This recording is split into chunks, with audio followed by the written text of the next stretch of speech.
Welcome to 360 Tamil. இப்போ நம்ம ஒரு வெப் சீரிஸோட எக்ஸ்பிளனேஷன் பத்தி தான் பார்த்துட்டு இருக்கோம். இதோட பேரு குற்றம் புரிந்தவன் அப்படின்றது. இது ஒரு பக்கவான கிரைம் த்ரில்லர் வெப் சீரிஸ்னு சொல்லலாம். ஆல்ரெடி 3 எபிசோட சேர்த்து ஒரு வீடியோவா நான் போட்டிருக்கேன். அந்த வீடியோவை பார்த்தீங்கன்னா தான் என்ன நடக்குது அப்படின்றது உங்களுக்கு தெளிவா புரியும். மொத 3 எபிசோட விட அடுத்த 4 எபிசோடு வெறித்தனமா இருந்ததுங்க. எதிர்பார்க்காத நிறைய ட்விஸ்ட் அண்ட் டர்ன்ஸ்லாம் இந்த கதையில வச்சிருந்தாங்க. கண்டிப்பா இந்த வெப் சீரிஸ் உங்களுக்கு பிடிக்கும். பார்க்கணும்னு நினைக்கிறவங்க தமிழ்லயே இருக்கு, ஃபுல்லா கூட பாருங்க. தமிழ் வெப் சீரிஸ் தான், தமிழ்ல பார்க்கணும்னு நினைக்கிறவங்க ஃபுல்லாவே பாருங்க. இல்ல கதை தெரிஞ்சுக்கிட்டா போதும்னு நினைக்கிறவங்க மேற்கொண்டு இந்த வீடியோவை கண்டினியூ பண்ணுங்க. நான் ஏற்கனவே சொன்ன மாதிரி இது பார்ட் 2. பார்ட் 1 பார்த்தா தான் பார்ட் 2 உங்களுக்கு புரியும். அதனால டிஸ்கிரிப்ஷன்ல பார்ட் 1க்கான லிங்கை தரேன். கண்டிப்பா அதை பார்த்துட்டு இதை பாருங்க. அதே மாதிரி இந்த வீடியோ பிடிச்சிருந்ததுன்னா லைக் பண்ணுங்க. அதே மாதிரி ஐப்னு ஒரு ஆப்ஷன் இருக்கும், அந்த ஐப்பும் பண்ணுங்க. அப்பதான் உங்களை மாதிரி பார்க்குற நிறைய பேர்கிட்ட இந்த வீடியோ கொண்டு போய் சேரும். இது சீரியஸ்ன்றதுனால பெருசா லைக் வராது, போகவும் செய்யாது. அதுக்காக தான் இந்த விஷயத்தை நான் அழுத்தி சொல்றேன். சரி, மேற்கொண்டு பேசி டைம் வேஸ்ட் பண்ணாம நம்ம நேரடியா எக்ஸ்பிளனேஷனுக்குள்ள போயிடலாம். ஹீரோ வீட்டுக்கு வந்து பேசினாரு பாத்தீங்களா, அப்ப பேரை மயங்கி விழுந்திருப்பான். பேரனோட பேரு ராகுல் அப்படின்றது. அதனால பாஸ்கரனும் ஒய்ஃபும் சேர்ந்த மாதிரி ஹாஸ்பிட்டலுக்கு கொண்டு வந்து சேர்க்கிறாங்க. இப்ப டாக்டரும் என்ன ஏதுன்னு செக் பண்ணிட்டாரு. செக் பண்ண டாக்டர் இருக்கார்ல, நாளைக்குள்ள கண்டிப்பா ஆபரேஷன் பண்ணணும் அப்படின்ற மாதிரி சொல்லிட்டாரு. பிரச்சனை என்னன்னு பாத்தீங்கன்னா, காசு வரதுக்கு இன்னும் 3 நாள் ஆகும். பாஸ்கரன் இதை பத்தி சொல்லிட்டாரு. என்ன பாஸ்கரன் இப்படி பேசிட்டு இருக்கீங்க, என்ன பண்ணுவீங்களோ தெரியாது, நாளைக்குள்ள காசு அரேஞ்ச் பண்ணுங்க, ஆபரேஷன் பண்ணணும் அப்படின்ற மாதிரி டாக்டரும் இங்க இருந்து கிளம்ப ஆரம்பிக்கிறாரு. இப்ப பாஸ்கரனும் காசு அரேஞ்ச் பண்றதுக்காக தெரிஞ்ச எல்லார்கிட்டயும் கேட்டுட்டு இருக்காரு. ஆனா எல்லாருமே இல்லன்ற மாதிரி சொல்லிட்டு இருக்காங்க. அப்படியே கட் பண்ணி நம்ம ஹீரோ கௌதம காட்டுறாங்க. கௌதம் இருக்கார்ல, போகும்போது வரும்போது பாஸ்கரன் வீட்டையே பார்த்துட்டு இருக்காரு. அங்க பிளட்ட பார்த்தோம்ல, அந்த பிளட்டை செக் பண்ணணும் அப்படின்ற மாதிரிலாம் இவருக்குள்ள யோசிச்சுட்டு இருக்காரு. இப்ப பாஸ்கரன் இருக்காரு பாத்தீங்களா, ஏற்கனவே ஒரு கடையை ஆரம்பிக்கிறதுக்காக அட்வான்ஸ் தந்திருப்பாரு. அந்த அட்வான்ஸை திரும்பி கேட்கலாம்னு நினைக்கிறாரு. என்ன சார் திடீர்னு அட்வான்ஸை திரும்பி கேக்குறீங்க, அப்படிலாம் ஏற்பாடு பண்ணி தர முடியாது சார், சாரின்ற மாதிரி புரோக்கருமே கையை விரிச்சிடுறாரு. ஸ்டார்டிங் பவித்ரான்னு ஒரு சின்ன பொண்ணு காணாம போனா பாத்தீங்களா, அந்த சின்ன பொண்ணோட அப்பாவை பாக்குறதுக்காக வந்துடுறாங்க. இவர் தான் எஸ்தரை தூண்டி விட்டுருக்காரு. அதனால தான் ஸ்டேஷனுக்கு வந்திருக்காங்கன்றது உங்களுக்கு புரியுது. யோ நீ சும்மா இருக்க மாட்டியா, உன் கேஸ் வேற இந்த கேஸ் வேற, தேவையில்லாம எங்களை டிஸ்டர்ப் பண்ணாது அப்படின்ற மாதிரிலாம் சொல்லிட்டு கிளம்புறாங்க. இப்ப ஹீரோவோட பொண்ணு இருக்காங்கல்ல, என் ஃப்ரெண்டு மேரியை எப்பப்பா கண்டுபிடிப்பீங்க, கண்டுபிடிச்சிட்டீங்களா அப்படின்ற மாதிரிலாம் கேட்டுட்டு இருக்கா. இவரும் உண்மையை சொல்லிடலாம்னு யோசிக்கிறாரு. நீ நினைக்கிற மாதிரி அப்பா பெரிய ஆபீசர்லாம் இல்லமா, பெரிய ஆபீசருக்கு வேண்டிய பொருளை வாங்கி தர வேலை தான் பண்ணிட்டு இருக்கன்ற மாதிரி சொல்லிட்டாரு. போய் சொல்லாதீங்கப்பா, நீங்க பெரிய ஆபீசர் தான் அப்படின்ற மாதிரி பொண்ணுமே சொல்லிட்டு இருக்கா. அப்படியே கட் பண்ணி நமக்கு பாஸ்கரனை காட்டுறாங்க. இப்போ ஒரு அன்னோன் நம்பர்ல இருந்து கால் வருது. அட்டென்ட் பண்ணி பேசினா, பாஸ்கரன் அந்த பொண்ணு உங்ககிட்ட தான் இருக்கான்றது எனக்கு தெரியும்ன்ற மாதிரி யாரோ பேசுறாங்க. யார் பேசுறாங்கன்ற மாதிரி இவர் பயங்கரமா ஷாக் ஆகுறாரு. போனை கட் பண்ணணும்னு நினைக்காத பாஸ்கரன், எனக்கு வேண்டியது அந்த பொண்ணோட பாடி, அந்த பாடியை நான் டிஸ்போஸ் பண்ணோம், அதுக்கு நீ ஹெல்ப் பண்ணா மட்டும் போதும். அப்படி பண்ண வச்சுக்கோ, உன் பேரனோட ஆபரேஷனுக்கு காசு தேவைப்படுதுல, அந்த காசை நான் தரேன்ற மாதிரி அவன் சொல்றான். இப்ப கதவை யாரோ தட்டின மாதிரி இருந்திருக்கும். இவர் வெளியே வந்து செக் பண்ணிட்டாரு. அந்த இடத்துல பார்த்தா அட்வான்ஸ் மாதிரி காசு இருக்கு. இப்ப திரும்பி அவனுமே கால் பண்ணி பேச ஆரம்பிக்கிறான். அவன் யாரு என்னன்னு தெரியல, இவரால காசு அரேஞ்சே பண்ண முடியல. அதனால இவருமே என்ன பண்ணணும் அப்படின்ற மாதிரி அந்த மர்ம நபர் கிட்ட கேக்குறாரு. நான் ஏற்கனவே சொன்ன மாதிரி டிஸ்போஸ் பண்ணணும், நான் சொல்ற இடத்துக்கு பாடியை கொண்டு வா, அந்த இடத்துல வச்சு டிஸ்போஸ் பண்ணணும் அப்படின்ற மாதிரி சொல்றான். இவருமே சரின்ற மாதிரி ஏத்துக்கிறாரு. பேரனை காப்பாத்துறதுக்காக இந்த முடிவை எடுக்கிறாரு. எஸ்தரும் மேரி திரும்பி வந்துருவாங்கன்ற மாதிரிலாம் வீட்டுல ஃபீலிங்கா படுத்துட்டு இருக்காங்க. சரியா சாப்பிட்டு கூட மாட்டாங்க. இவங்க மயக்கத்துல இருந்தா தானே இவர் இங்க இருந்து கிளம்ப முடியும், வேலையை பார்க்க முடியும். அதனால இவர் என்ன பண்றாருன்னா, குளுக்கோஸ் மாதிரி எடுத்துட்டு வராரு. அதுல தூக்க மாத்திரை எல்லாம் கலந்துதான் கொண்டு வந்து தராரு. இவங்களுமே அதை குடிச்சோன்னா கொஞ்ச நேரத்துல மயக்கம் வந்துருது. இவர் என்ன பண்றாருன்னா, ஹாஸ்பிட்டலுக்கு கொண்டு வந்து சேர்த்துறாரு. டீஹைட்ரேஷன் ஆயிருக்கு சார், நான் பாத்துக்கிறேன்ற மாதிரி அங்க இருக்கவங்க சொல்றாங்க. இவர் வேணும்ட்டே இப்படி ஆகணும் தான் பண்ணிருப்பாரு. இப்ப இங்க இருந்து கிளம்ப ஆரம்பிக்கிறாரு. வீட்டுல பெரிய சூட்கேஸ் இருக்கும். அந்த சூட்கேஸ்க்குள்ள இந்த மேரின்ற பொண்ணை இவர் லாக் பண்ணிடுறாரு. இப்ப பைக்ல அந்த சூட்கேஸ் எடுத்துட்டு இவர் கிளம்பிட்டு இருக்காரு. இவர் வர வழியில ரகுன்ற ஒரு நபர் லிஃப்ட் கேக்குறாரு. இந்த ரகு யாருன்னா மேரியோட டியூஷன் டீச்சரா இருப்பாரு. சரி இந்த வழியா தானே போறீங்க, என்னையும் டிராப் பண்ணிருங்கன்னு சொல்றாரு.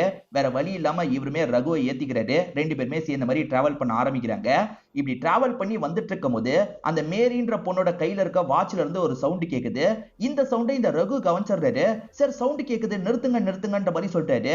நிறுத்தினதுக்கு அப்புறம் ரோட்ல இவர் செக் பண்ணி பார்த்துட்டு இருக்காரு. என்ன தம்பி ஆச்சுன்ற மாதிரி இந்த பாஸ்கரன் தெரியாத மாதிரி கேக்குறாரு. இல்ல சார், அந்த பொண்ணு கையில ஒரு வாட்ச் இருக்கும், அந்த சவுண்ட் கேட்ட மாதிரி இருந்தது அப்படின்ற மாதிரிலாம் இவர் சொல்லிட்டு இருக்காரு. அச்சச்சோ கண்டுபிடிச்சிட்டா பிரச்சனையேன்ற மாதிரி பாஸ்கரனும் இந்த இடத்துல பயந்துட்டு இருக்காரு. ஒரு ஸ்டேஜ்ல பாஸ்கரனே இங்க இருந்து சவுண்ட் கேக்குதா பாருங்கன்னு சொல்லிட்டாரு. ஆமா சார், இங்க இருந்து தான் சவுண்ட் வருதுன்ற மாதிரி சொல்லிட்டாரு. அதுவா, நான் அந்த பொண்ணுக்கு வாட்ச் வாங்கி தந்த மாதிரியே என் பேரனுக்கும் வாட்ச் வாங்கி தந்தேன். அந்த வாட்ச் இதுக்குள்ள இருக்கு. என் பேரனோட பொருள் தான் ஹாஸ்பிட்டலுக்கு கொண்டு போயிட்டு இருக்கேன். உள்ள இருக்கிறது தான் அடிச்சிருக்கு அப்படின்ற மாதிரி சொல்லிட்டாரு. ஓஹோ அப்படியா சார், நான் கூட அந்த பொண்ணு தான் பக்கத்துல எங்கேயோ இருக்கா போலன்னு நினைச்சிட்டேன் அப்படின்ற மாதிரி அவர் சொல்லிட்டாரு. இப்ப ரெண்டு பேருமே சேர்ந்த மாதிரி இங்க இருந்து கிளம்புறாங்க. எப்படியோ பாஸ்கரன் இந்த சிச்சுவேஷனை சமாளிச்சிடுறாரு. பாஸ்கரன் எங்கேயோ கிளம்பிட்டு இருக்கிறத ஹீரோ கவனிச்சிடுறாரு. இப்ப ஹீரோ ஃப்ரெண்டு கிட்ட ஏற்கனவே ஒன்னு வேணும்னு சொல்லி வச்சிருப்பாரு. அதெல்லாம் கலெக்ட் பண்ணிட்டு நேரா பாஸ்கரனோட வீட்டுக்கு வந்துடுறாரு. அவர் லாக் போட்டு தானே போயிருக்காரு. இருந்தாலுமே நம்ம உள்ள போலான்ற மாதிரி இவரும் திருட்டுத்தனமா உள்ள நுழைஞ்சிடுறாரு. ஏற்கனவே ஒரு இடத்துல பிளட்ட பார்த்தாரு பாத்தீங்களா, அந்த பிளட் நம்ம எடுத்துக்கலான்ற மாதிரி எடுத்துட்டு இருக்காரு. அது யாரோட பிளட்ன்றதை செக் பண்றதுக்காக தான் இவர் எடுத்துட்டு இருக்காரு. பாஸ்கரனை அந்த மர்ம நபர் ஒரு இடத்துக்கு வர சொல்லியிருப்பான். அந்த இடத்துக்கு தான் இவர் டிராவல் பண்ணி வந்துட்டு இருக்காரு. அது ஒரு காட்டு பகுதியா இருக்கும். அந்த இடத்துல ஏற்கனவே எரிக்கிறதுக்கான எல்லா விஷயத்தையும் அவன் செட் பண்ணி வச்சிருக்கான். இப்ப வீடியோ கால ஆன் பண்ணுன்ற மாதிரி சொல்றான். அவன் அந்த சைடுல இருந்து பார்த்துட்டு இருக்கான் போல. இப்ப எரின்ற மாதிரி சொல்றான். இவருமே சரின்ற மாதிரி இந்த இடத்துல எரிக்கலாம் செஞ்சுட்டு இருக்காரு. அவங்க கிட்ட இருந்து இவருக்கு காசெல்லாம் கிடைச்சிருச்சு பாத்தீங்களா, இது மூலியமா ஆபரேஷன் ஆரம்பிச்சிடலாம்ன்ற மாதிரி யோசிக்கிறாரு. இப்ப பில் அமௌண்ட் எல்லாம் பே பண்ணிடுறாரு. ஹஸ்பண்டுக்கு எப்படி காசு கிடைச்சது அப்படின்ற மாதிரி ஒய்ஃபுமே இந்த இடத்துல யோசிச்சுட்டு இருக்காங்க. இப்ப நம்ம ஹீரோ கௌதம் இருக்கார்ல, பொண்ணோட பென்சில் ஒண்ணு எடுத்து பாக்குறாரு. இத மேரி தான் கடிச்சு வச்சிட்டா அப்படின்ற மாதிரி பொண்ணு ஏற்கனவே சொல்லியிருப்பாங்க. இது மூலியமா மேரியோட டிஎன்ஏ கிடைச்சிரும்ன்ற மாதிரி யோசிக்கிறாரு. இப்ப ஃப்ரெண்டு கிட்ட இத தராரு. இது ரெண்டும் ஒரே பொண்ணோட தான்றதை செக் பண்ணு அப்படின்ற மாதிரிலாம் சொல்றாரு. இந்த வேலையெல்லாம் பண்றதுனால இவர் டிஎஸ்பி வீட்டுக்கு 2 நாளா வந்திருக்க மாட்டாரு. இதனால டிஎஸ்பியும் இவரை புடிச்சு திட்டிட்டு இருக்காரு. போனா போதுன்னு உன்னோட வேலையை தக்க வைக்கிறதுக்கு ஹெல்ப் பண்ண, நீ என்கிட்டயே இப்படி பண்ணிட்டு இருக்கியா அப்படின்ற மாதிரி திட்டுறாரு. இப்பதான் இவர் வேலையில என்ன சொதப்பல் பண்ணாருன்றதை தெளிவா நமக்கு காட்டுறாங்க. ஆக்சுவலா ஒரு பொண்ணுக்கு ப்ரொடெக்ஷன் தரணும், இவர் ப்ரொடெக்ஷன் தந்து கூட்டு போயிருப்பாரு. அப்பன்னு பார்த்து சம்பந்தப்பட்டவங்க லாரியை வச்சு அடிச்சு தூக்கி இருப்பாங்க. அதுல அந்த பொண்ணு இறந்தே போயிருப்பாங்க. என்ன விஷயம்ன்றதை டீடைலா நமக்கு எக்ஸ்பிளைன் பண்றாங்க. ஆக்சுவலா அந்த பொண்ணு கிட்ட சிலர் எல்லை மீறி நடந்திருப்பாங்க. அவங்க எல்லாருமே சுதந்திரமா சுத்திட்டு இருக்காங்க. தண்டனையை வாங்கி தரணும், நான் எங்கனாலும் சாட்சி சொல்றேன்ற மாதிரி அந்த பொண்ணு சொல்லியிருப்பாங்க. சார் பையன் கொஞ்சம் பெரிய இடம் சார், எதுனாலும் பண்ணுவான்ற மாதிரி ஆளுங்க சொல்றாங்க. அதனால டிஎஸ்பி இழிச்ச வாயினா மாட்ட வைக்கணும்ன்ற மாதிரி யோசிச்சிருப்பாரு. அதனால ஹீரோவை கூட்டிட்டு போன்ற மாதிரி சொல்லியிருப்பாரு. சோ எதுனாலும் நடக்கும்னு தெரிஞ்சுதான் ஹீரோ கிட்ட அனுப்பி வச்சிருப்பாரு. இப்ப பிரசன்ட்ல ஹீரோவை போட்டு பயங்கரமா திட்டி அனுப்பி விடுறாரு. பொண்ணு அப்பா பெரிய ஆபீசர்னு நம்பிட்டு இருக்கால, அதனால பொண்ணை இங்க கூட்டு வந்து காட்டலான்னு அம்மா நினைச்சிருப்பாங்க. அப்பா திட்டு வாங்கினதையும் பொண்ணு பார்த்துட்டா பயங்கரமா இந்த இடத்துல ஃபீல்லாம் பண்ணிட்டு இருக்கா. ஆபரேஷன் பண்ணா கண்டிப்பா பேரனை காப்பாத்திரலான்ற மாதிரி சொல்லியிருப்பாங்க. இப்ப ஆபரேஷன்லாம் முடிஞ்சிருது. ஆனா பேரை இன்னும் முடிக்காம இருக்காரு. ஏன் எதுக்குன்ற மாதிரி பாஸ்கரன் கேக்குறாரு. சார் என்ன பிரச்சனைனே தெரியல சார், இன்னும் கோமால இருக்காரு, சீக்கிரமா கண் முழிச்சிருவாரு, பயப்படாதீங்கன்ற மாதிரிலாம் சொல்லிட்டாரு. என்ன சார் இப்படி சொல்றீங்கன்ற மாதிரி பாஸ்கரன் ஷாக் ஆயிட்டு இருக்காரு. சார் என்ன சார் பண்ண முடியும், சில சமயங்கள் இப்படி ஆகும்ல சார், நீங்களாவது புரிஞ்சுக்கோங்க அப்படின்ற மாதிரிலாம் டாக்டர்ஸ் சமாதானம்லாம் சொல்லிட்டு இருக்காங்க. என்ன பேரனுக்கு இப்படி ஆயிடுச்சுன்ற மாதிரி இவரும் இந்த இடத்துல ஃபீல் பண்ணிட்டு இருக்காரு. இப்போ ஒரு நபர் ஒதுங்கிறதுக்காக வராரு. ஏற்கனவே பாஸ்கரன் ஒரு பகுதியில எரிச்ச மாதிரி காமிச்சாங்கல்ல, அந்த பகுதியில எலும்பு கூட எல்லாம் இருக்கிறத பார்த்து இவர் பயங்கரமா ஷாக் ஆயிடுறாரு. போலீஸ்க்கு தகவல் கொடுக்குறாரு. போலீஸ்மே அந்த இடத்துக்கு வந்து செக் பண்றாங்க. சின்ன பொண்ணோட எலும்பு கூடு அப்படின்றது இவங்களுக்கு தெரிய வருது. இப்ப மிஸ்ஸிங்ல இருக்கிறது அந்த பொண்ணு தானே, அந்த பொண்ணோட எலும்பு கூட இருக்க வாய்ப்பு இருக்குன்ற மாதிரி நியூஸ்ல எல்லாம் சொல்லிட்டு இருக்காங்க. ஹாஸ்பிட்டல்ல இருக்க பாஸ்கரனோட ஒய்ஃப் இதை கவனிக்கிறாங்க. உங்களோட வேலையான்ற மாதிரி ஹஸ்பண்ட் ஒரு பார்வை பாக்குறாங்க. ஆமான்ற மாதிரி இவருமே சிக்னல்லயே சொல்றாரு. உங்க வேலையை பத்தி புரிஞ்சுக்காம பேசிக்கிட்டே இருந்தால, அதனால தான் காட்டலான்னு கூட்டு வந்தேன். இந்த மாதிரி நடக்கும் நான் கொஞ்சம் கூட எதிர்பார்க்கல அப்படின்ற மாதிரி ஒய்ஃப் சொல்றாங்க. சரி விடு, போக போக அவளே சரியாயிடுவா அப்படின்ற மாதிரி இவருமே சொல்றாரு. அப்படியே கட் பண்ணி நம்ம பாஸ்கரனை காட்டுறாங்க. நம்ம பண்ண தப்புனால தான் பேரனுக்கு இப்படி ஆயிடுச்சான்ற மாதிரி ஃபீலிங்கா நின்னுட்டு இருக்காரு. அந்த இடத்துல எஸ்தர் இருக்காங்கல்ல, பொண்ணை பத்தி இந்த மாதிரி தகவல் வரதுனால தற்கொலை பண்ணிக்கலாமான்னு யோசிக்கிறாங்க. என்னமா பண்ணிட்டு இருக்கன்ற மாதிரி இவர் தான் காப்பாத்துறாரு. அது என்னோட மேரின்னு சொல்றாங்கப்பா, கஷ்டமா இருக்குன்னு சொல்றாங்க. அதெல்லாம் இருக்காதுமா அப்படின்ற மாதிரி இவரும் சமாதானம் சொல்லிட்டாரு. இப்ப பேரனை பாக்குறாரு. இங்க வச்சு பார்க்கணும்னு அவசியம் இல்ல, வீட்டுக்கு கூட கூட்டு போலான்ற மாதிரி டாக்டர் சொல்லிட்டாரு. சரி வீட்டுக்கு கூட்டு போயிடலாம் அப்படின்ற மாதிரி இவங்களுமே வீட்டுக்கு கூட்டு வந்துடுறாங்க. அப்ப எஸ்தர்மே இந்த பையனை பாக்குறதுக்காக வராங்க. இந்த இடத்துல ஒரு பிளாஷ்பேக் நமக்கு காட்டுறாங்க. ஆக்சுவலா இந்த பையன் எப்பனாலும் சாவலான்ற மாதிரி நிலைமை இருக்கும்ல, சின்ன பசங்க இவன் சீக்கிரமா செத்துருவான் அப்படின்ற மாதிரிலாம் விளையாட்டுக்கு சொல்லிட்டு இருக்காங்க. இந்த பையன் செம்மையா அப்செட் ஆயிடுறான். என்னாச்சுன்னு எஸ்தர் கேட்கும் போது இவனுமே இந்த விஷயத்த சொல்றான். அவங்க கிடக்குறாங்க, நீ அதெல்லாம் கண்டுக்காத, நீ எல்லாம் நல்லபடியா தான் இருப்பன்ற மாதிரி எஸ்தர் பேசியிருப்பாங்க. இப்ப பிரசன்ட்ல எஸ்தர் இருக்காங்கல்ல, உங்களுக்கு இந்த நேரத்துல நிறைய காசு தேவைப்படும், என்கிட்ட இவ்வளவு காசு இருக்கு, அடிக்கடி நான் பொண்ணு மாதிரின்னு சொல்லுவீங்களப்பா, இந்த காசை வச்சுக்கோங்கன்ற மாதிரி காசெல்லாம் தராங்க. சரின்ற மாதிரி இவரும் காசெல்லாம் வாங்கிக்கிறாரு. இப்ப அப்படியே கட் பண்ணி நம்ம ஹீரோவை காட்டுறாங்க. ஹீரோவும் ஒரு ஸ்கார்ஃப் எடுத்து பாக்குறாரு. இங்க ஒரு பிளாஷ்பேக் நமக்கு காட்டுறாங்க. ஆக்சுவலா இவர் ஒரு பொண்ணை பாத்துக்கணும்ன்ற மாதிரி நிலைமை இருந்ததுல அன்னைக்கு நைட் அந்த பொண்ணு வீட்டுல தான் படுத்திருப்பாரு. அந்த பொண்ணு தான் குளிருக்காக இதை யூஸ் பண்ணிக்கோங்கன்ற மாதிரி தந்திருப்பாங்க. இவருமே யூஸ்லாம் பண்ணிருப்பாரு. ஹீரோ ஒரு விதமான கில்ட்ல இருக்காரு. அதே மாதிரி பாஸ்கரன் ஒரு விதமான கில்ட்ல இருக்காரு. இப்ப பாஸ்கரன் ஒரு கத்தி எடுத்து இவரே காயப்படுத்திட்டு இருக்காரு. என்னங்க பண்ணிட்டு இருக்கீங்க, நிறுத்துங்க அப்படின்ற மாதிரி ஒய்ஃப் தடுத்துறாங்க. இப்ப அதுக்கு மருந்தெல்லாம் போட்டு விட்டுட்டு இருக்காங்க. ஆக்சுவலா பாஸ்கரனை பொறுத்த வரைக்கும் வேற ஒரு இடத்துல வீட கட்டிட்டு இருக்காரு. சீக்கிரமா அந்த வீட்டோட வேலையை முடிச்சுட்டு நம்ம அந்த இடத்துக்கு போயிடலாம், ஏன்னா இங்க எஸ்தரோட முகத்தை என்னால பார்க்க முடியல அப்படின்ற மாதிரி சொல்லிட்டாரு.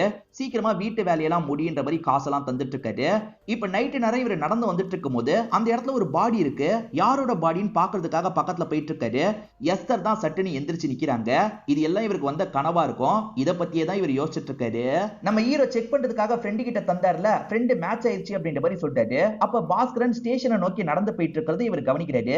என்ன விஷயம் அப்படின்ற மாதிரி கேட்கிறாரு. சார் நான் ஒரு தப்பு பண்ணிட்டேன், அதை பத்தி சொல்றதுக்காக தான் போயிட்டு இருக்கேன்னு சொல்லிட்டாரு. நீங்க கொஞ்சம் தள்ளி வாங்க பேசிக்கலாம் அப்படின்ற மாதிரி இவருமே தள்ளி கூட்டு வந்துடுறாரு. என்ன நடந்தது என்கிட்ட சொல்லுங்கன்னு கேக்குறாரு. இப்ப பாஸ்கரன் நடந்த விஷயத்த சொல்லிட்டாரு. அதாவது சாலமன் வீட்டுல அந்த பொண்ணு அப்படி கடந்ததை பார்த்திருப்பாரு. ஹெல்ப் பண்ணுங்கன்ற மாதிரிலாம் இவர்கிட்ட கேட்டிருப்பாரு. நான் ஹெல்ப்புக்காக தான் இந்த விஷயத்த பண்ணேன், இவ்வளவு நாள் மறைச்சிட்டேன் அப்படின்ற மாதிரிலாம் சொல்லிட்டு இருக்காரு. பாஸ்கரன் ரொம்ப கில்ட்டோட இருக்கிறத ஹீரோவால புரிஞ்சுக்க முடியுது. ஏன்னா ஹீரோவும் அந்த மாதிரி ஒரு கில்ட்டோட தான் இருக்காரு. அந்த ஆக்சிடென்ட் ஆனதுக்கு அப்புறம் ஹீரோ இருக்கார்ல, சார் பிளான் பண்ணி தான் சார் இதை பண்ணாங்க, இது ஆக்சிடென்ட் இல்லன்ற மாதிரிலாம் டிஎஸ்பி கிட்ட சொல்லிட்டாரு. பிளான் பண்ணிலாம் சொல்லக்கூடாது, நீ ஆக்சிடென்ட்ன்ற மாதிரி தான் சொல்லணும் அப்படின்ற மாதிரி அவங்களுமே கொஞ்சம் பிரஷரை போடுறாங்க. இவர் பிரஷரை போடுறதுனால சரி சார் ஆக்சிடென்ட்னே சொல்றேன்ற மாதிரி சொல்லியிருப்பாரு. அந்த பொண்ணை இவர் ஏமாத்தின மாதிரி ஆயிடுச்சுல்ல, அதை நினைச்சலாம் இந்த இடத்துல ஃபீல் பண்ணிட்டு இருக்காரு. பாஸ்கரன் எது வந்தாலும் பரவாயில்ல, நான் உள்ள போய் சொல்ல போறேன்னு சொல்லிட்டாரு. உள்ள போய் சொல்றதுனால என்ன ஆக போகுது, அந்த குற்றவாளியை தேடிட்டு இருக்காங்க. இப்ப நீங்க போய் சொன்னீங்கன்னா நீங்க தான் குற்றவாளின்னு உங்களை வச்சு கேஸை முடிச்சிருவாங்க, பிரோஜனமா எதுவும் பண்ண மாட்டாங்க, நம்மளே அந்த குற்றவாளியை கண்டுபிடிக்கலாம், நியாயத்தை வாங்கி தரலாம் அப்படின்ற மாதிரிலாம் ஹீரோ சொல்லிட்டாரு. மேற்கொண்டு நடந்த விஷயத்த சொல்லுங்கன்னு பாஸ்கரன் கிட்ட கேட்கும் போது அந்த மர்ம நபர் என்கிட்ட பேசினான்ற மாதிரிலாம் பாஸ்கரன் சொல்லிட்டாரு. அந்த நம்பர் மூலியமா அவன் யாரு என்னன்னு விசாரிச்சா என்னன்ற மாதிரி அந்த நம்பர் மூலியமா விசாரிக்க ஆரம்பிக்கிறாங்க. நான் சரண்டர் ஆகிறதுக்காக போனேன்னு ஒய்ஃப் கிட்ட சொல்லிட்டாரு. எங்க இப்பதான் நம்ம பேரனுக்கு நம்ம ரெண்டு பேருமே ரொம்ப முக்கியம், இப்ப போய் சரண்டர் ஆக போறேன்னு சொல்றீங்க, இதுக்கப்புறம் இந்த மாதிரிலாம் பண்ணீங்கன்னா அவ்வளவுதான், நீங்க சரண்டர் ஆகிறதுக்கெல்லாம் போக கூடாதுன்ற மாதிரி ஒய்ஃப் சொல்றாங்க. சரி நான் போக மாட்டேன்ற மாதிரி இவரும் ஏத்துக்கிறாரு. இப்ப ஹீரோ கூட சேர்ந்து யார் அந்த நபர்ன்றதை கண்டுபிடிக்கணும்னு விசாரிக்கிறாங்க. அந்த பொண்ணு கிட்ட இருந்து ஒரு மருந்து வாசனை வரும். ஆக்சுவலா சரக்கு அடிக்காம இந்த மருந்தை கூட சிலர் யூஸ் பண்ணுவாங்க அப்படின்ற மாதிரி இவர் சொல்லிட்டாரு. சரி இதையும் மைண்ட்ல வச்சுக்கலான்ற மாதிரி ஹீரோ மைண்ட்ல வச்சுக்கிறாரு. இப்ப இவங்களுமே அந்த நம்பர் யாரோடதுன்றதை கண்டுபிடிச்சிடுறாங்க. நான்சின்ற ஒரு பொண்ணோட நம்பர் அப்படின்றது இவங்களுக்கு தெரிய வருது. அந்த பொண்ணோட ஏரியாவை பத்தி உங்களுக்கு தெரிஞ்சிருது. அந்த ஏரியால விசாரிக்கலாம் அப்படின்ற மாதிரி இவங்க வந்துடுறாங்க. நான்சி இங்கதான் இருந்தா, ஆனா இப்ப காலி பண்ணிட்டு போயிட்டா, காலி பண்ணியே ஒரு 2 வருஷம் இருக்கும்ன்ற மாதிரிலாம் சொல்லிட்டாங்க. அவ ஒரு இடத்துல காலேஜ் படிச்ச பொண்ணுன்றது தெரிய வருது. அந்த இடத்துல போய் விசாரிச்சு பார்த்தா என்னன்னு யோசிக்கிறாங்க. இப்ப காலேஜுக்கு வந்து விசாரிக்கிறாங்க. அடுத்த 2 வருஷம் அவ காலேஜுக்கே வரலன்றது தெரிய வருது. அந்த பொண்ணு வந்துட்டு இருக்க வரைக்கும் யார் அவளை பாக்குறதுக்கு வந்தாங்க, ரெஜிஸ்டரை காட்ட முடியுமா அப்படின்ற மாதிரி கேக்குறாங்க. வார்டன் லேடியோ ரெஜிஸ்டர் எல்லாம் காட்டுறாங்க. செக் பண்ணி பார்க்கும் போது ஆண்டன் அப்படின்ற ஒரு நபர் பாக்குறதுக்கு வந்திருக்கிறது இவங்களுக்கு தெரிய வருது. ஒரு கிறிஸ்டின் பேருன்றது மட்டும் இவங்களுக்கு புரியுது. இவங்களோட ஏரியாவை காட்டுது. நம்ம ஏரியால ஆண்டன் யார் இருக்கா தெரியலையே, ஃபாதர் கிட்ட கேட்டு பார்த்தா கரெக்டா இருக்கும்னு யோசிக்கிறாங்க. ஃபாதரோட பேரு சாம்பேல் அப்படின்றது. இப்ப ஃபாதரை பார்க்கிறதுக்காக இவங்களுமே சர்ச்சுக்கு வந்துடுறாங்க. என்ன விஷயம் ஃபாதருக்கு தெரியல. ஃபாதருமே இவங்க கிட்ட உட்காந்து பேச ஆரம்பிக்கிறாரு. மேரின்னு ஒரு பொண்ணு காணாம போனால, அந்த கேஸை தான் விசாரணை பண்ணிட்டு இருக்கோம், அது ரிலேட்டடா உங்ககிட்ட ஒரு ஹெல்ப் கேட்கணும்ன்ற மாதிரிலாம் ஆரம்பிக்கிறாங்க. அதுக்குள்ள வேற ஒரு லேடி சைனை போடுங்க சார் அப்படின்ற மாதிரி வாங்குறதுக்காக வந்திருக்காங்க. இவருமே சைனை போடுறாரு.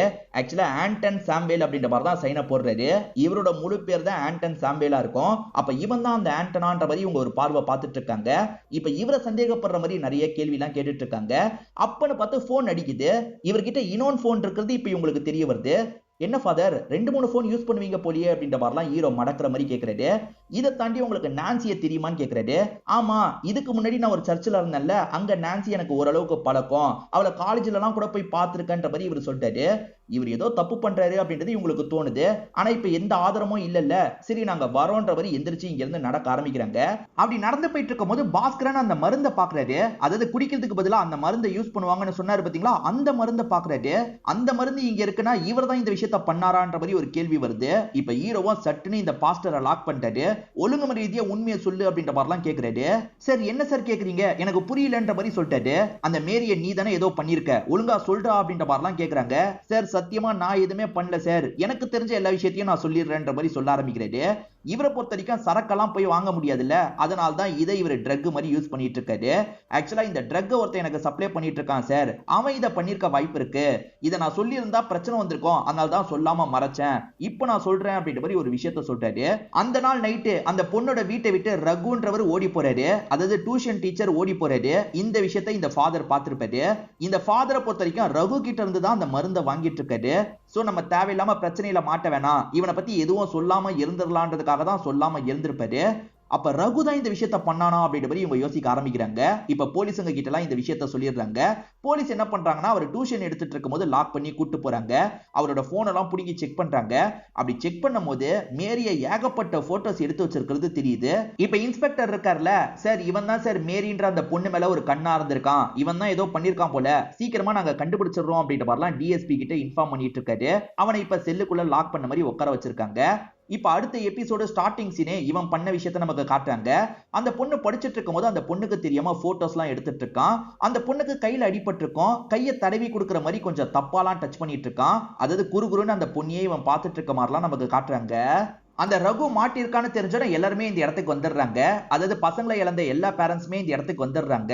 நாங்க விசாரணை பண்ணிட்டு இருக்கோம், தேவையில்லாம இப்ப டிஸ்டர்ப் பண்ணாதீங்க, முதல்ல இங்க இருந்து கலைஞ்சு போங்க அப்படின்ற மாதிரிலாம் அனுப்பி வச்சிடுறாங்க. இப்ப எல்லாருமே ரகுவை பத்தி ஒவ்வொன்னு பேசிட்டு இருக்காங்க. பசங்களை நம்பி அனுப்புனா இவன் இப்படி பண்ணி வச்சிருக்கானே அப்படின்ற மாதிரிலாம் எல்லாருமே பேசிட்டு இருக்காங்க. பாஸ்கரனும் ஒய்ஃபும் சொந்த வீட்டுக்கு போற மாதிரி பிளான் இருந்தது இல்ல, என்னை விட்டுட்டு போறீங்களான்ற மாதிரி எஸ்தர் ஃபீலிங்கா கேக்குறாங்க.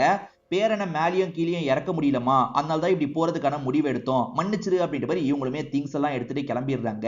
இவங்களால எஸ்தர் ஃபேஸை பார்க்க முடியல, அதனால தான் அங்க இருந்து கிளம்பிடலான்னு முடிவு எடுத்திருப்பாங்க. இப்ப நைட்டு நேரம் எஸ்தர் இவங்களை பாக்குறதுக்காக வந்திருக்காங்க.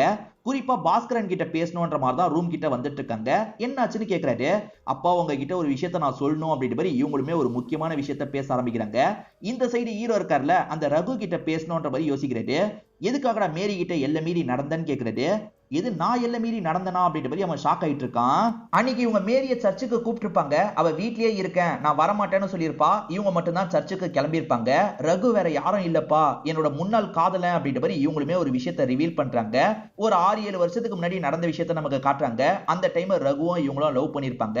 பிரச்சனை என்னன்னா, ரகு வேற கேஸ்ட சேர்ந்தவரா இருப்பாரு, அதனால வீட்டுல ஏத்துக்க மாட்டேன்ற மாதிரிலாம் சொல்லுவாங்க. பேசாம நம்ம ஓடி போய் கல்யாணம் பண்ணிக்கலாம் அப்படின்ற மாதிரி இவங்க 2 பேருமே ஓடி போய் கல்யாணம் பண்ணிருப்பாங்க. ஒரு இடத்துல வாழ்க்கைய ஆரம்பிக்கிறாங்க. பிரச்சனை என்னன்னா, இந்த எஸ்தரோட அப்பா இருக்காருல, கண்டுபிடிச்சு வந்துடுறாரு. இவனை போட்டு அடி அடின்னு அடிக்கிறாரு. பொண்ணை கூட்டிட்டு இங்க இருந்து கிளம்பிடுறாரு. அதுக்கப்புறம் தான் பொண்ணை விருப்பமே இல்லாம வேற ஒருத்தருக்கு கட்டி தந்திருப்பாரு. அதுதான் சாலமனா இருக்கும். சாலமன் எப்ப பாரு குடிச்சுக்கிட்டே தான் இருப்பாரு, இவங்களை டார்ச்சர் பண்ணிக்கிட்டே தான் இருப்பாரு. அடிக்கடி இவங்க கூட ஒன்னாவும் வற்புறுத்தி இருந்துட்டு இருக்காரு. ஆனா ஒரு செக்கிங் ப்ராசஸ்க்கு போகும்போது அவருக்கு ஆண்மை இல்லைன்றது இவங்களுக்கு தெரிய வந்திருக்கும். ஆனாலும் இவங்க பிரெக்னன்ட் ஆயிருப்பாங்க. அப்ப நம்ம பாய் ஃப்ரெண்டு கூட ஒன்னா இருந்ததுனால தான் பிரெக்னன்ட்டா இருக்கும்ன்றது இவங்களுக்கு புரியுது. சாலமன் தொல்லை தாங்க முடியாம சாகலான்னு யோசிப்பாங்க. ஆனா வயிற்றுல இருக்க குழந்தைக்காகவாது நம்ம உயிரோட இருக்கணும்ன்ற மாதிரி இவங்களுமே குழந்தைய பெத்து எடுத்திருப்பாங்க. அது சாலமன் குழந்தை இல்லைன்னு தெரிஞ்சுதான் இவங்க வளர்க்க ஆரம்பிச்சிருப்பாங்க. இந்த சைடு ரகு இருக்கார்ல, அது என் பொண்ணு சார், என் பொண்ணு கிட்ட நான் எப்படி சார் தப்பா நடப்பேன்ற மாதிரிலாம் கேட்டுட்டு இருக்காரு. இந்த எஸ்தர் கல்யாணம் முடிச்சு வேற ஒரு ஊருக்கு தான் வந்திருப்பாங்க. அந்த ஊருக்கு இவர் சார் மாதிரி வந்திருப்பாரு. அப்படி வந்தவர் இவங்களை பார்த்து பேசுறாரு. பக்கத்துல இருக்க அந்த பொண்ணையும் கவனிக்கிறாரு. அந்த பொண்ணு செய்யறதெல்லாம் இவர் செய்யற மாதிரியே இருக்கு. கொஞ்ச நாள்லயே இதுதான் நம்மளோட பொண்ணுன்றதை இவர் கண்டுபிடிச்சிடுறாரு. இவ என் பொண்ணு தானே அப்படின்ற மாதிரிலாம் கேட்கிறாரு. இவங்களாலயும் மறுக்க முடியல, ஆமான்றதை ஒத்துக்கிறாங்க. என் பொண்ணை நான் பார்க்கணும், என்கிட்ட டியூஷன் அனுப்பு ப்ளீஸ் அப்படின்ற மாதிரிலாம் கேட்கிறாரு. ஒரு ஸ்டேஜ்ல இவங்களும் சரின்ற மாதிரிலாம் ஏத்துக்கிறாங்க. இவர்கிட்ட டியூஷனுக்காக அனுப்பி வச்சிருப்பாங்க.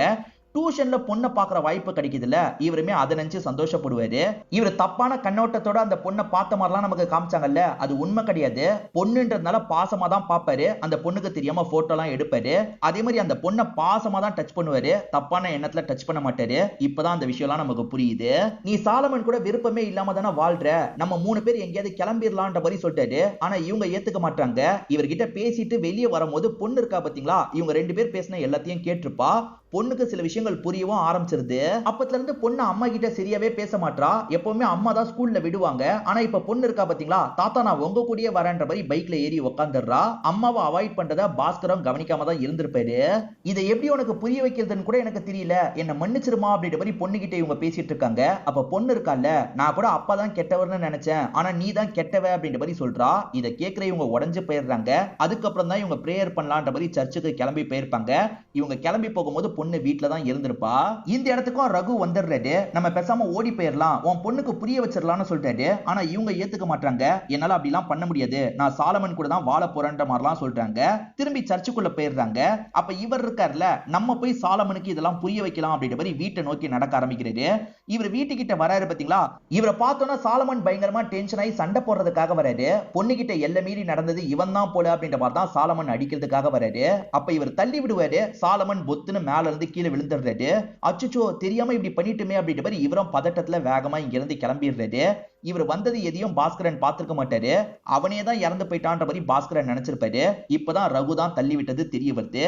ரகு போலீஸ் கிட்டயும் இந்த எல்லா விஷயத்தையும் சொல்லியிருப்பாரு. இதெல்லாம் வெளியே வந்தா உன்னோட காதலி எஸ்தருக்கு தான் ரொம்ப அசிங்கமா போயிடும், அதனால இதெல்லாம் வெளியே சொல்லாத, நாங்க எப்படி கேச முடிக்கணுமோ அப்படி கேச முடிக்கிறோம், அந்த மேரியை கண்டுபிடிச்சு எஸ்தர் கிட்ட தந்துடுறோன்ற மாதிரி சொல்லிட்டாங்க. இவங்களை பொறுத்த வரைக்கும் மேரி சாவல, அதனால தான் இந்த மாதிரி சொல்லிட்டு இருக்காங்க.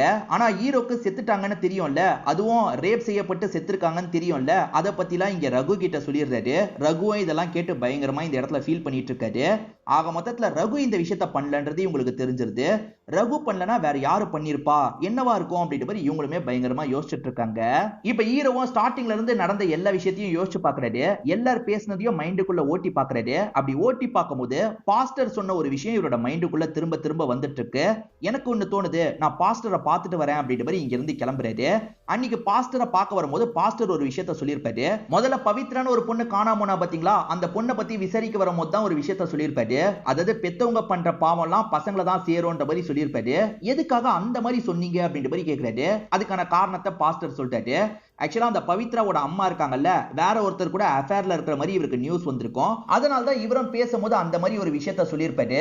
சோ அந்த பொண்ணோட அம்மா அஃபேர்ல இருக்கிறதா இவர் நினைக்கிறாரு. நம்ம கிராஸ் செக் பண்ணோம் அப்படின்ற மாதிரி ஹீரோ யோசிக்கிறாரு. இப்ப பவித்ராவோட அம்மாவை பாக்குறதுக்காக வந்துடுறாரு. உங்க பொண்ணை பத்தி தெரிஞ்சுக்கணும்னா நான் கேட்கிற கேள்விக்கு நீங்க பதில் சொல்லணும்னு சொல்லிட்டாரு. என்ன கேள்வினாலும் கேளுங்கன்ற மாதிரி சொல்லிட்டாங்க. இவர் என்ன கேட்கிறாருன்னா, பவித்ரா உண்மையாலேயே உங்க ஹஸ்பண்டுக்கு தான் பிறந்தாளா அப்படின்ற மாதிரி கேட்கிறாரு. இதை கேட்டு அந்த லேடி டென்ஷன் ஆயிடுறாங்க. முதல்ல இங்க இருந்து எந்திரிச்சு போன்ற மாதிரிலாம் திட்டிட்டு இருக்காங்க. இவருமே அமைதியா கிளம்ப பாக்குறாரு. இப்ப அந்த லேடி இருக்காங்கல்ல, ஆமா என் ஹஸ்பண்டுக்கு பிறக்கல, எனக்கு ஒரு அஃபேர் இருந்தது, அந்த அஃபேர் மூலியமா தான் இவ பிறந்திருக்கா அப்படின்ற மாதிரிலாம் இவங்க சொல்றாங்க. இவங்க விஷயத்துல நடந்ததுதான் அந்த ரெண்டாவதா காணா போன குழந்தை விஷயத்திலயும் நடந்திருக்கும். ஆக மொத்தத்துல இதே பேட்டர்ன்ல தான் 3 சம்பவமும் நடந்திருக்கு. என்ன அந்த 2 சம்பவத்துல அந்த பொண்ணுங்களை பத்தி எதுவுமே தெரியல, ஆனா இதுல அந்த பொண்ணோட பாடி அங்கேயே இருந்திருக்கு அப்படின்ற மாதிரிலாம் இவங்க யோசிக்கிறாங்க. இந்த பொண்ணுங்களை தூக்குறவனுக்கு எப்படி இதெல்லாம் தெரியும்ன்ற மாதிரி இவங்களுமே டிஸ்கஸ் பண்ணிட்டு இருக்காங்க. அப்ப நியூஸ்ல ஒரு விஷயம் ஓடிட்டு இருக்கு. அது என்னன்னா, கடைசியா ஒரு எலும்பு கூடு கிடைச்சது இல்ல, அது மேரியோட எலும்பு கூடா இருக்க வாய்ப்பு இருக்குன்ற மாதிரி போலீஸுங்க யோசிச்சிருப்பாங்க. ஆனா அது மேரியோட எலும்பு கூடு இல்லன்றது இப்பதான் தெரிய வருது. என்ன சார் மேரியோட எலும்பு கூடு இல்லையான்ற மாதிரி ஹீரோ ஷாக்கிங்கா கேக்குறாரு. அப்ப இவருமே பண்ண விஷயத்த சொல்றாரு. ஆக்சுவலா இவர் உண்மையில அந்த பொண்ணை எரிச்சிருக்கவே மாட்டாரு. இவர் வேற ஒருத்தர் மூலியமா வேற ஒரு பசங்களோட எலும்பு கூட வாங்கியிருப்பாரு. அதாவது இறந்து போனவங்களோட எலும்பு கூட வாங்கியிருப்பாரு. அவங்க கிட்ட எரிக்கிற மாதிரி பாவலா மட்டும் பண்ணிருப்பாரு. அவன் வீடியோ கால்ல பாத்துக்கிட்டே இருந்தான்ல, எரிக்கிற மாதிரி பாவலா பண்ணிருப்பாரு. ஆனா எரிக்காம வேற ஒரு எலும்பு கூட அந்த இடத்துல செட் பண்ணிட்டு அங்க இருந்து கிளம்பி இருப்பாரு. ஆக மொத்தத்துல அந்த பொண்ணோட பாடி இருக்கு பாத்தீங்களா, இன்னும் இவர்கிட்ட தான் இருக்கு. இவரை பொறுத்த வரைக்கும் மெடிக்கல் ஷாப் ஆரம்பிக்கணும், எனக்கு ஃப்ரிட்ஜ் வேணும்ன்ற மாதிரி அந்த பையன் கிட்ட கேட்டு ஃப்ரிட்ஜ் வாங்கியிருப்பாரு. அந்த ஃப்ரிட்ஜ்ல தான் அந்த பொண்ணோட பாடியை பத்திரமா வச்சிருக்கன்ற மாதிரிலாம் பிரசன்ட்ல ஹீரோ கிட்ட சொல்லிட்டு இருக்காரு. இந்த நியூஸ் அந்த சம்பந்தப்பட்டவனும் பார்த்திருப்பான்ல, இப்போ உடனே திரும்பி கால் பண்றான். என்கிட்ட எரிக்கிற மாதிரி ஏமாத்திருக்கல்ல, வேற ஒரு எலும்பு கூட வச்சிருக்கல்ல, எனக்கு தெரியாது, அந்த பொண்ணோட பாடி எனக்கு வரணும், அப்படி இல்லைன்னா எந்த எக்ஸ்ட்ரீம்க்குனாலும் நான் போவேன்ற மாதிரி மிரட்டுறான். உன்னால முடிஞ்சதை பாத்துக்கோ அப்படின்ற மாதிரி இவரும் பேசிட்டு இருக்காரு. நம்ம வேற அவசரப்பட்டு இப்படி பேசிட்டுமே, ஏதாவது பண்ணிட்டா என்ன பண்றது அப்படின்ற மாதிரி பாஸ்கரன் யோசிச்சுட்டு இருக்காரு. பாஸ்கரன் நீங்க பேசினது சரிதான், இப்ப பதட்டத்துல அவன் இன்னொன்னு பொண்ணை தூக்குறதுக்கு ட்ரை பண்ணுவான், அப்ப வசமா நம்ம கிட்ட சிக்குவான், அடுத்த திருவிழா எப்ப வருதுன்ற மாதிரிலாம் கேட்கிறாரு. இன்னைக்கு கூட நம்ம ஊர்ல வேற ஒரு திருவிழா இருக்கு அப்படின்ற மாதிரி பாஸ்கரன் சொல்லிட்டாரு. அந்த இடத்துல நம்ம 2 பேருமே போய் செக் பண்ணுவோம், ஏன்னா இப்ப கிடைச்சிருக்க இன்ஃபர்மேஷனை போலீஸ் கிட்ட சொன்னா எதுவும் பண்ண மாட்டாங்க, அதனால நம்ம மட்டும் போய் செக் பண்ணலாம்னு சொல்லிட்டாரு. இவங்களுமே செக் பண்றதுக்காக கிளம்புறாங்க. இவர் எங்க போனாலும் சரி அந்த டாகியும் ஏறிடுது. அது பேரு ஜாக்கி அப்படின்றது. அவன் திருவிழால வச்சுதானே பொண்ணுங்களை தூக்குறான், அந்த மாதிரி தூக்குறதுக்கு எவன் ட்ரை பண்ணாலும் சரி அவனை அமைக்கிறணும் அப்படின்ற மாதிரி இவங்க சுத்தி முத்தி தேடிட்டு இருக்காங்க. இப்ப ஹீரோவும் ஒருத்தனை கவனிக்கிறாரு. எல்லா சின்ன பொண்ணுங்களையும் அவன் குறுகுறுன்னு பார்த்துட்டு இருக்கான். ஒரு ஸ்டேஜ்ல இங்க இருந்து ஓட பாக்குறான். இவரும் பிடிக்கணும்ன்ற மாதிரி துரத்திட்டு வந்துட்டு இருக்காரு. ஆக்சுவலா அவன் செயின் பறிக்கிறவனா இருப்பான். செயினை தான் பறிச்சுட்டு ஓடி இருப்பான். இது ஆளுங்க மூலியமா தெரிய வருது. அதனால இவரும் விட்டுறாரு. வேற ஒரு பக்கம் பாஸ்கரன் தேடிட்டு இருக்காரு. அப்போ ஒரு குழந்தை அழுவும் போது ஒருத்தர் தூக்கிட்டு போயிட்டு இருக்காரு. இவரும் சட்டுன்னு அவரை லாக் பண்ணிடுறாரு. யார் நீ, எதுக்காக குழந்தைய தூக்குறன்ற மாதிரிலாம் கேட்கிறாரு. சரி இது ஏன் குழந்தை அப்படின்ற மாதிரி அவர் சொல்லிட்டாரு. அந்த பொண்ணுமே என்னோட அப்பா தான் அப்படின்ற மாதிரி சொன்னதுக்கு அப்புறம் தான் இவர் அங்க இருந்து விடுறாரு. இப்ப கரெக்டா அந்த மர்ம நபர் கிட்ட இருந்தே கால் வருது. என்ன, நான் திருவிழாக்கு வந்து தூக்குவேன் ரெண்டு பேருமே யோசிச்சீங்களா? நான் வேற ஒரு குழந்தைய தூக்கிட்டேன் அப்படின்ற மாதிரி அவன் சொல்லிட்டு இருக்கான். யாரோட குழந்தைய தூக்கிருப்பானா, ஹீரோக்கு ஒரு பொண்ணு இருந்த மாதிரி காமிச்சாங்க பாத்தீங்களா, அந்த பொண்ணை தான் தூக்கிருப்பான். இப்ப ஒய்ஃப் கிட்ட இருந்தும் கால் வருது. நம்ம பொண்ணு இங்கதான் விளையாடிட்டு இருந்தா, எங்க போனான்னு தெரியலன்ற மாதிரிலாம் சொல்லிட்டாங்க. நம்ம பொண்ணை போய் தூக்கிட்டானே அப்படின்ற மாதிரி இவருமே செம்மையா பயப்படுறாரு. ஒழுங்கா இப்பயாவது அந்த மேரியோட பாடியை தருவியா இல்லையான்னு கேக்குறான். நான் தந்துடுறேன் அப்படின்ற மாதிரி பாஸ்கரனும் ஏத்துக்கிறாரு. இப்ப பாடியை எடுக்கலான்ற மாதிரி கடைக்கிட்ட வராங்க. பார்த்தா பூட்டு உடைக்கப்பட்டிருக்கு. என்ன பூட்டு உடைக்கப்பட்டிருக்குன்னு உள்ள வந்து ஓபன் பண்ணி பார்த்தா உள்ள இருந்த பாடி காணாம போயிருது. பாடி எங்க போச்சு அப்படின்ற மாதிரி ரெண்டு பேருமே ஷாக் ஆயிட்டு இருக்காங்க. பாஸ்கரன் இருக்கார்ல, ஒருவேளை அவன் தான் எடுத்துட்டு நம்ம கிட்ட விளையாடிட்டு இருக்கானா அப்படின்ற மாதிரி கேக்குறாரு. சேச்சா, அவன் எடுத்திருந்தானா நம்ம கிட்ட இப்பெல்லாம் பண்ணிட்டு இருந்திருக்க மாட்டான், வேற ஏதோ நடந்திருக்கு அப்படின்ற மாதிரி ஹீரோ சொல்லிட்டாரு. இப்ப அவன் வேற திரும்பி கால் பண்ணி என்ன பாடி எடுத்துட்டீங்களா, உடனே கிளம்பி இந்த இடத்துக்கு வாங்கன்ற மாதிரிலாம் சொல்லிட்டு இருக்கான். இவங்க கிட்ட தான் பாடி இல்லவே இல்லல்ல, இருந்தாலுமே இருக்கிற மாதிரி இவங்க மேனேஜ் பண்ணிட்டு இருக்காங்க. சரி நான் எடுத்துட்டு வந்துடுறேன் அப்படின்ற மாதிரிலாம் பாஸ்கரன் சொல்லிட்டாரு. நீ மட்டும் தான் வரணும், அந்த போலீஸ் வந்தானா அவ்வளவுதான் அப்படின்ற மாதிரி பாஸ்கரன் கிட்ட அவன் மிரட்டிட்டு இருக்கான். கவலைப்படாதீங்க சார், என்ன பண்ணியாவது உங்க பொண்ணை காப்பாத்திடுறேன் அப்படின்ற மாதிரி பாஸ்கரன் கிளம்ப போறாரு. இந்த போனை மட்டும் வச்சுக்கோங்க, நான் ட்ராக் பண்ணி வரேன்ற மாதிரி ஹீரோவும் சொல்லிட்டாரு. இப்ப அந்த பொண்ணோட பாடி இல்லல்ல, அதனால இவருமே வாழை மட்டை எடுத்து பேக் பண்ணிட்டாரு. பொண்ணோட பாடி நம்ப வைக்கிறதுக்காக இப்படி பேக் பண்ணிட்டாரு. இப்ப போற இவருக்கு எதுனாலும் ஆகலாம்ல, அதனால கடைசியா பேரனை சோகமா பார்த்துட்டு இவரும் இங்க இருந்து கிளம்புறாரு. ஹீரோ இவ்வளவு நாள் நடந்த எதையுமே சொல்லிருக்க மாட்டாரு. இப்பதான் இன்ஸ்பெக்டர் கிட்ட சொல்றாரு. யோ என்னையா சொல்ற அப்படின்ற மாதிரி இன்ஸ்பெக்டர் ஷாக் ஆகுறாரு. ப்ளீஸ் சார், உடனே ஒரு இடத்துக்கு நம்ம போனோம், வாங்க வாங்கன்ற மாதிரிலாம் கேக்குறாரு. இன்ஸ்பெக்டரும் போலான்னு முடிவு எடுத்துறாரு. அந்த பாஸ்கரன் எங்க போறாரோ அந்த லொகேஷன் காமிச்சிட்டு இருக்கு. அதனால அந்த லொகேஷன் மூலியமா இவங்களுமே ட்ரேஸ் பண்ணி வந்துட்டு இருக்காங்க. இப்ப பாஸ்கரன் அவன் சொல்ற இடத்துக்கு வந்து சேர்ந்துடுறாரு. அவன் முகமூடி போட்ட மாதிரி தான் அந்த இடத்துல நின்னுட்டு இருக்கான். பாடியை தான்ற மாதிரி கேக்குறான். பாஸ்கரன் தரதுல வாழை மட்டும் தான் இருக்கு, பாடி இல்லைன்றது அவனுக்கு தெரிஞ்சிருது.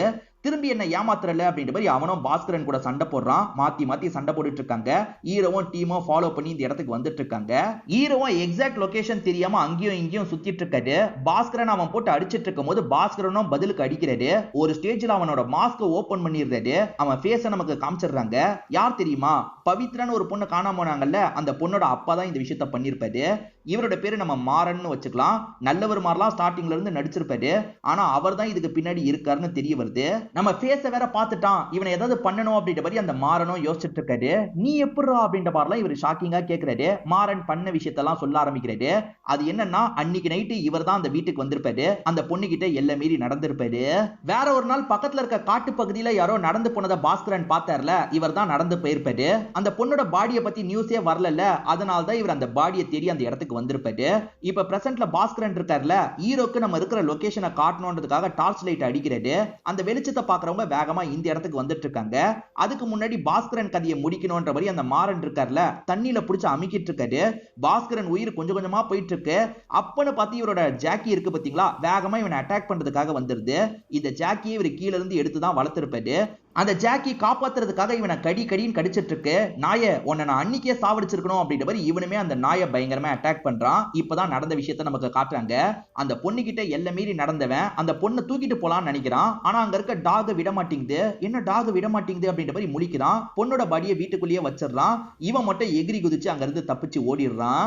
அந்த ஜாக்கி கொஞ்ச நேரம் டைவர்ட் பண்ணிச்சு பாத்தீங்களா, இப்ப திரும்பி எந்திரிச்சு சண்டைலாம் போட ஆரம்பிக்கிறாரு. அவனோட கழுத்தை போட்டு செம்மையா நெரிச்சிட்டு இருக்காரு. அப்படி நெரிச்சிட்டு இருக்கும் போது ஆளுங்கெல்லாம் இந்த இடத்துக்கு வந்துடுறாங்க.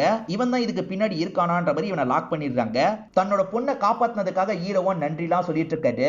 இப்ப ஜாக்கியை பார்க்கலான்னு வந்தா ஜாக்கி இறந்து போயிருக்கு. அதை நினைச்சு இந்த இடத்துல பாஸ்கரன் ஃபீல் பண்ணிட்டு இருக்காரு.